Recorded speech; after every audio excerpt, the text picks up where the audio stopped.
Welcome to Business Innovators Radio, featuring industry influencers and trendsetters sharing proven strategies to help you build a better life right now.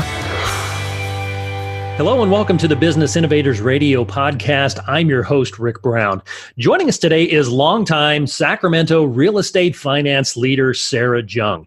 Sara's real estate finance experience includes underwriting, negotiating, loan structuring and packaging, including new construction, renovation programs, specialty loan programs, and multi-unit financing. Leveraging her sales experience and using a set of systems and processes that she developed, Sara built a highly successful mortgage business that won multiple awards over several years for sales production and service levels. And in fact, in 2018, was named in the top 1% of mortgage originators in the country. Today, Sara owns and manages Legacy Equities LLC in Sacramento, California, where she focuses much of her energy as the company's acquisitions manager for property investment, helping her clients take part in ownership of multi-unit commercial properties as limited investors. And she joins us today to help us make some sense of the commercial property investment space. Sara, welcome to the show. Thank you, Rick. Full disclosure, I will let folks know that you and I have sort of known each other for about the last 3 or 4 years. In fact, you helped my wife and I with our mortgage when we moved to the Sacramento area a few years ago. But flash forward here to just a couple of months ago, and I get an email from you announcing that you're leaving the mortgage industry to focus on real estate and specifically multi-unit commercial property. So first of all, congratulations on all your success in both the mortgage industry and with your new venture. But why the switch? Yeah, so Rick, thank you for that really wonderful introduction. So the switch has been, I've been in mortgage and real estate financing for the last 17 years. And, over the years, what I've noticed was a lot of my clients that I've been working with, the majority of them really don't have what they would really need to either retire or have a savings or build up equity or build up funds for a rainy day. And so, one of the things that evolved over the years was just my concern and passion just for the clients that I've been working with in finding ways for them to actually build wealth and build equity through real estate. And so what evolved in the last couple of years was my husband and I invest in our own real estate and we invest out of state. And so we were understanding and reaping those benefits. But how it actually evolved was, how do I scale into more units? And so instead of just investing into a single family property, how can I scale that into a 2-unit property? So we ended up going into multi-units. But one of the passions that I had was, how can I help people figure out ways to invest passively and get residual income from real estate? I understand there's a lot of ways to get residual income, but definitely real estate is a physical asset that you can invest in and actually get cash flow from tenants, and it helps pay for itself. And so kind of through that process, I got more interested in the multi-unit space and decided to go full-time into that.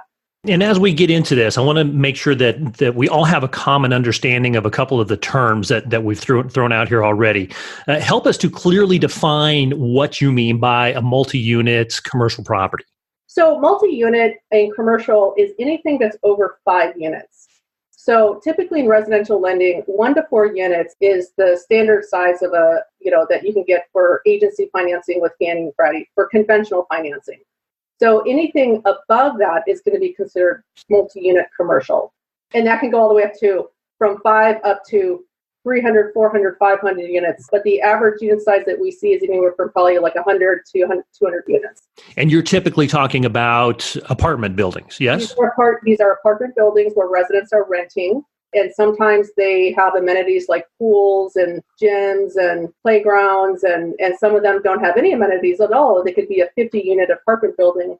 Okay, I have a lot of questions about this, but first let me ask you what your ideal client looks like in regards to multi-unit investing. Yeah, so the ideal client is really somebody who has experience investing, whether they are investing into stocks or real estate, and they are really looking for a way to get better returns on what they have. So maybe they're in the stock market and maybe they feel a little nervous about the volatility of the stock market and they want to diversify into something else and possibly into real estate where maybe, it could be a little bit more stable. It could be somebody that has a 401k or an IRA and maybe that's not performing to their satisfaction and they're looking for ways to improve the performance of those funds. So preferably somebody that has funds either in brokerage, 401k, IRAs, and they're just not happy with the returns that they're getting, or they're nervous about the future and they want to diversify and kind of not have all their eggs in one basket per se. And so aside from the fact that this is kind of the niche that you're in, why apartment buildings? I mean, what makes this type of real estate a good investment? Yeah, so one of the things that I really like about apartment buildings is the ability to scale. So first of all, it's a physical building that you're investing in. You can see, touch, feel it. It's not something speculative like the stock market. It's something that we can actually help control how the income is performing as far as how much we're charging in rent. We can control what the condition of the property is, whether we need to upgrade or renovate it, or if there's maintenance that needs to be done. So we as investors can help control that asset in terms of how it performs. With multi-units, the really great thing is that you're scaling not just with one unit, one tenant, you're scaling with maybe 50 tenants or 100 tenants or 500 tenants. And you're really taking advantage of the economies of scale because if you have a vacancy, you have your tenant leave a single family home, you're stuck. You're stuck with that mortgage payment and then you got to scurry around and find somebody else to fill that spot. And then in the meantime, you're paying the mortgage. And maybe you have some capital expenses that came up, like you have to replace the roof or you have to fix unexpected things and you only have one tenant to pay for it. Well, with multifamily, you can exponentially take care of that where you have maybe 50 or 100 tenants paying and helping pay those expenses for one roof, for kind of condensing and sharing the cost of the expenses overall.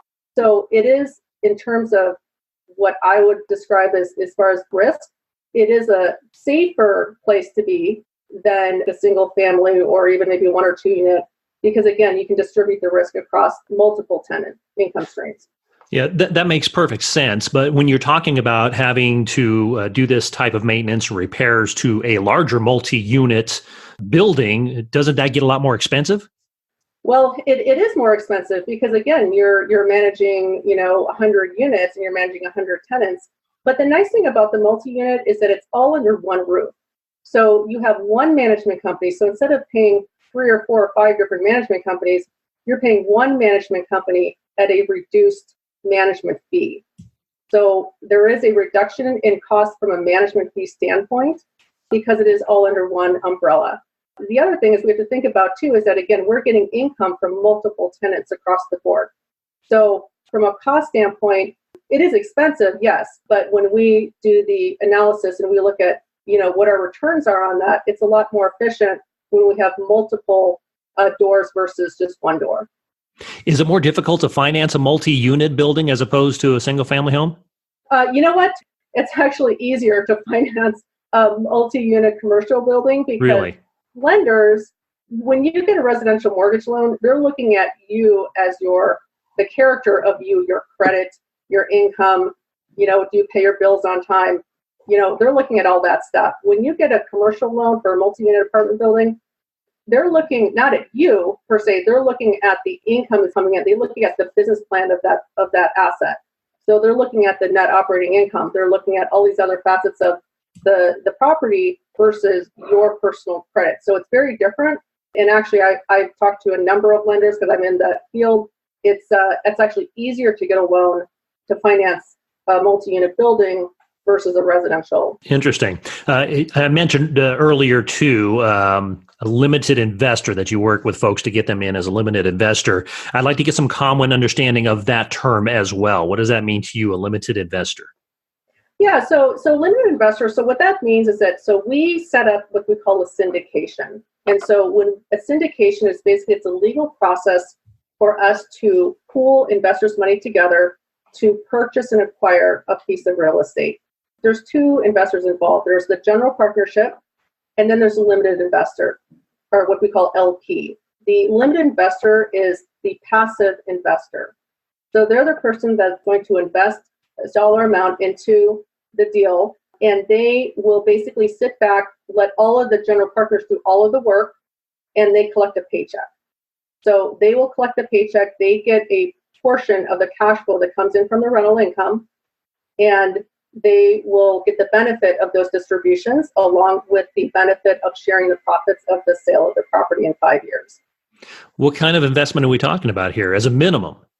Minimum investment, it really depends on the deal, but generally speaking, it can range anywhere from $50,000 to $100,000 is the average minimum investment. And again, that just depends on the deal. Is there any merit to having a multi-unit building and it being harder to keep occupied? I know you talked about, you have multiple tenants as opposed to one in a single family home, but are there issues that people need to understand about trying to keep tenants in there? So one of the important things that we do up front is we do a very thorough underwriting analysis based on occupancy rates for that building. And so we never assume that the building's going to be fully occupied. We always assume that the building could have a high vacancy rate. We always assume a standard of 90% vacancy. That's actually what most lenders will use. And we have to be able to build in and be really conservative with, if we lose X amount of tenants and our vacancy is at 85%, how's that going to affect our cash flow? And so the other very important part of this is the asset management piece. In terms of managing, it's one thing to find and close on the deal, but it's another thing to actually manage it so that it performs based on the business plan that we plan for it. So we have to do a lot of due diligence in terms of managing the property manager, making sure that the tenants are happy, and that we have a property manager in place that is accommodating to the tenants' needs and watching the expenses. And so if that part is not being managed, then it can quickly deteriorate and we can start losing tenants and those vacancy rates can start to increase. And so we want to just be very mindful of that. And that's another very important aspect when dealing in this kind of real estate space. So I feel like I'm jumping around a lot here in this process. I wonder if you could just give us a really simple kind of from start to finish, how this process looks when you get together with a group of investors to make this happen. So the basic process is very similar as if you were to just go out and buy a piece of property yourself. So if you're going by, going to go and look for a home, you're going to go out, buy a piece of residential property or whatever you might be, whether it's a second home, primary investment. We go out and we look for the property. So first of all, you have to identify the property. You have to also identify what market you're going to be in. And so we look in markets in the southeastern part of the U.S., so between Texas to Florida. Is there a reason for that? Yes. There's actually a few reasons, but one of them, just the biggest one, is that the West Coast has just become too expensive for it to really make sense to get the returns that we're looking for. And also just the migration to the Southeast has been booming in the last few years, and that's where a lot of the companies are moving to. So we're seeing a lot of population growth in those areas. Okay. So once we've identified the property, we've identified the market that we want to be in, we have vetted out the location of it, we underwrite it, we analyze the cash flows, we analyze what kind of returns that we can get for our investors, we look and see what kind of capital expenditures might need to be able to go into it. We make an offer, assuming that offer has been accepted. We work with the seller on getting our inspections done, doing the appraisal, getting the financing in place. And once all of that is completed, we also go back to the investors and we present an investor package, and we review the deal with the investors and ask them if they would like to invest. At that point, once all of the capital is raised, we close escrow. So just like on a normal escrow transaction, we close escrow. The property gets turned over to us as the general partners, and then we start management of the property. The standard hold period is 5 years. And at the end of the 5-year term, or at the end of that hold period for that particular deal, then we sell the property and we split out the profits with the investors. And you and Legacy Equities manage this from kind of soup to nuts? Yes. So it's really important to understand. So this is not a one-person show. This is a huge team effort. So myself with my company, and then also with a couple other partners, we actually all work together as a team to make sure that these succeed. So one of my partners is Vinny Chopra with Monil Investments. He's out of the Danville area, and he owns almost 4,000 units, and he's been doing syndications for, I believe, about 15 years, and he's done over 27 type of syndications. And so there's also a couple other partners that I work with in Texas, and they also are experienced investors, and they're much more connected to the broker world because somebody also needs to find the deals. Deals are very hard to come by the way, that actually makes sense. So collectively, we all work together to find, acquire, manage, and then sell the deal. And so all of that does come together. But yes, I do have a hand in everything from the beginning to the end with my team. What do you suppose one of the biggest misconceptions might be about getting into this type of investment? I'm finding that, people have misconceptions that real estate investing or commercial real estate investing is just for the big guys. It's for the corporations or institutional investors, or, a lot of people never think that they could even participate in anything like that. And what I'm finding is through a lot of education, most people don't realize that they can participate in these kinds of transactions and they can reap the benefits, and really a lot of benefits from a tax standpoint. They can share in the depreciation, in the not only cash flow, but also the tax benefits in owning a piece of it. So it is kind of surprising, kind of as I've been talking to a lot of investors, that they just don't think that they're a candidate. And, once we start talking and I kind of, find out a little bit more about their story and what they're looking for, we find that actually there are a lot of opportunities for them to participate. Is this something that you can use other funds for to invest in, like your 401k, for example? Yeah, absolutely. And that's actually something that a lot of people don't realize, is that people think that they have to have cash to be able to invest, and that's actually not the case. There are specific 401k funds and IRA funds that can be rolled over. And again, I'm not the expert in that. However, these are available to investors to use 401k funds and IRA funds to invest in the real estate and still benefit from the depreciation and everything else that comes along with it. I'm interested. I mean, you're well-versed in this market. Where did this come from for you? How did you get into the mortgage industry and into real estate to begin with? Well, that's a good question, Rick. So short answer is, I got into mortgage. You know what? I got into mortgage very early, back when rates were above 7%. Wow. So I've been doing this for a long time and been through a couple cycles. And, I've always just had a great passion for financing, and I love real estate. I met my husband, we actually met at the same company. He's been in real estate for almost 20 years. And so it was just something that just came naturally to me. I actually started in sales, in technical sales. And somebody said, hey, you'd be really great in mortgage because I was actually explaining something through a sales presentation. So I got into the mortgage business, and actually somebody mentored me in the mortgage business. And I quickly became very successful in that, in the purchase market, not in necessarily the refinance.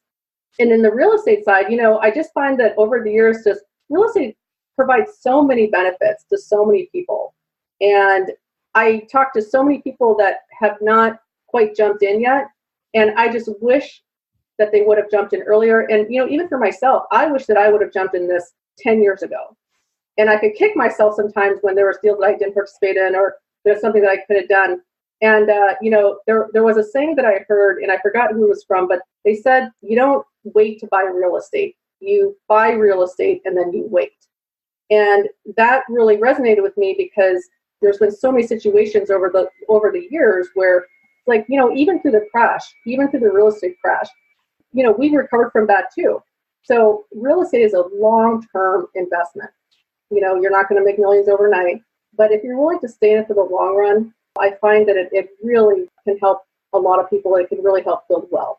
And so the bigger picture for me is what I can do with wealth. It's not about, making money necessarily from the real estate, but really about, what I can do in the bigger picture for other people.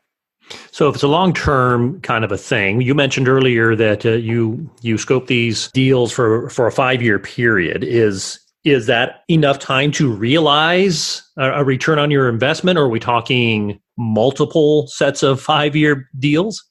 Yeah, so in the multi-unit commercial apartment space, 5 years is the standard hold time in the industry. Now, there are other situations where, depending on the type of deal it is, let's say, for example, if the property was distressed, it needs rehabilitation, or maybe needs some renovation work, maybe a 5-year period would not make sense. Maybe more of a 6 to 8 year period would make more sense. So 5 years is kind of out the door, but it's not necessarily a fit for every single deal that we do.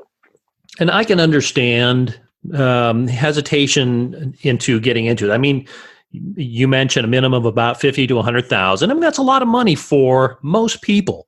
I mean, there aren't any guarantees. Right. But how do you help people to kind of wrestle with that decision? Yeah, so it is a lot of money. So there's a few things that if you're going to invest that are very important. One is, you have to look at who you're investing with. You want to make sure that you're working with an experienced investment team. Again, this is not a one-person type of show. This is something that is done with a team of people that bring all of their experiences together. You want to look at their history. You want to look at their track record. You want to look at their integrity. You don't want to put money where you cannot trust somebody. So you need to make sure that not only do you like that person, you trust that person, but you also need to trust that person in that deal. Now, I look at the whole picture. So I look at everybody that's involved in the deal. I look at the different general partners. I look at the sponsors. And I look to see how comfortable am I to put my money there? The other thing that I recommend that people consider is just the deal itself. I encourage everybody, anytime they invest in anything, to always get different opinions, run it across different people, and make sure they vet it out. But you have to look at, is the deal realistic in terms of giving you the returns that you're being told? What are the risks? You want to make sure that the deal is transparent so that you can see all of the good and bad parts of it, because every deal has pros and cons, and we just need to make sure that we mitigate those risks. And the other thing that I believe in too, just for me personally, is I've told all my investors, we have good amount of funds that we can invest in ourselves, and we started, this is why we started buying property. But every deal that I do, I have committed to my investors, I will also be doing our own minimum contribution. And so not only as a general partner, but also as a limited partner. So I will be playing both roles, putting my personal money into it, as well as asking the investors to put their funds into it as well.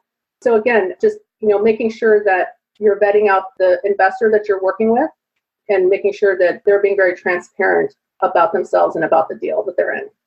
Some good information right there. I appreciate you sharing that. Hey, before we let you go, can I switch gears on you a little bit here? Are you familiar with the Proust Questionnaire? No, not offhand. Oh, well, Marcel Proust was a French writer back in the early 1900s who believed that in answering this list of like 20 questions that he put together, that an individual reveals his or her true self. Pretty harmless questions. There's no right or wrong answers. They're just kind of fun. And I like to always kind of bring this around to the human side of things, right? We're all trying to work and build this business, but we're all also humans with vulnerabilities, et cetera. So I think this is a nice way to show that. So you game for that? Absolutely. All right. I'll only ask you a couple of them here. Okay. Let's start off with, what is your idea of perfect happiness? Wow, Rick, you really challenged me. Perfect. No right or wrong answers. Okay. So first of all, it's a little conflicting because I'm thinking that there's nothing that's perfect. But if I were to, I guess, think about perfect happiness, it's really just about creating the life that you want. It's not about, in terms of money or wealth or the things that you have or any of that. It's about what really is important to you, like your friends or family. Having a roof over your head is very important. Having your needs met, all of the basics are important. But ultimately, creating a legacy, and one of the reasons I named the company Legacy Equities was because my husband and I, we wanted to leave a legacy for our family. When I pass, what are they going to remember me for? What I did, not what I had, but what I did in my life. And that to me is probably the most important. Yeah, I love the word. I connect with the word legacy very much. And because when I was a younger guy, familiar with the word, but never really thought about its meaning, thought about what it means to me personally. And then I connected with somebody several years ago who kind of explained it to me, like, what is your legacy? And exactly what you're pointing out here. So I just think it's a really cool word and a cool thing to think about. So I love that answer. Excellent. What is your current state of mind? So, my current state of mind is really just being positive, making sure that, I surround myself around positive people that have a similar state of mind, I think is really important. And just really not giving up on your dreams or what you want to accomplish. There's a lot of challenges and difficulties that come with anything, really.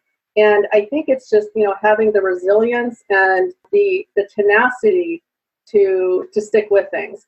And I really enjoy, being around people and talking to people that have been through things where they can share stories of their resiliency and things that they've been through, and being able to relate to them and share together. But I think that the positivity is such a big thing, and sharing the positivity with other people and having something that I can share not only personally, but also professionally.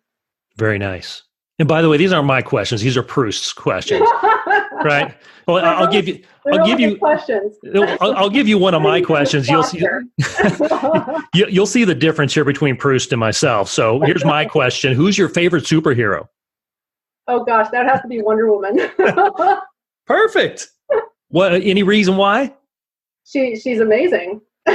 She's got superhuman powers that I wish I had. Okay, that leads you apparently have seen my list of questions, because that's my next one. What talent would you most like to have? Oh gosh, being able to fly. Get that one a lot. So like fly, like you want wings, or you want a jetpack, or what? Well, you know what? When I was a kid, I actually always dreamt that I could fly, and I would be, soaring and flying like a unicorn. So yeah, I would like wings, but thanks for asking. Do you have a favorite author? Yeah, actually. So right now I'm reading Tony Robbins' Money Master the Game. I'm about halfway through, and Tony Robbins is amazing. I've been a fan of his for a long time. And I mean, he is just an amazing person. I just recommend to anybody who hasn't read his books or listened to some of his podcasts. I mean, he has so much knowledge to share. And when it comes to money and mastering the game, this book really is it. Perfect. Do you have a motto? Don't give up.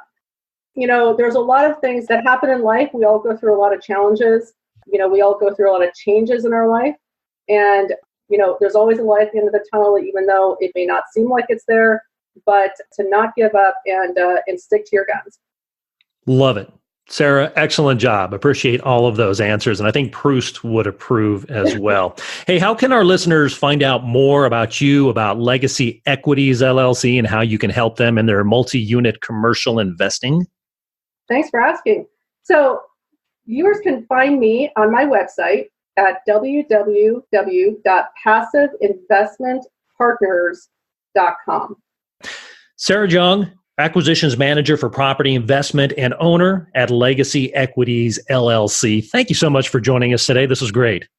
Thank you so much, Rick. And that'll do it for this episode of the Business Innovators Radio Podcast. I'm your host, Rick Brown. Until next time, keep innovating.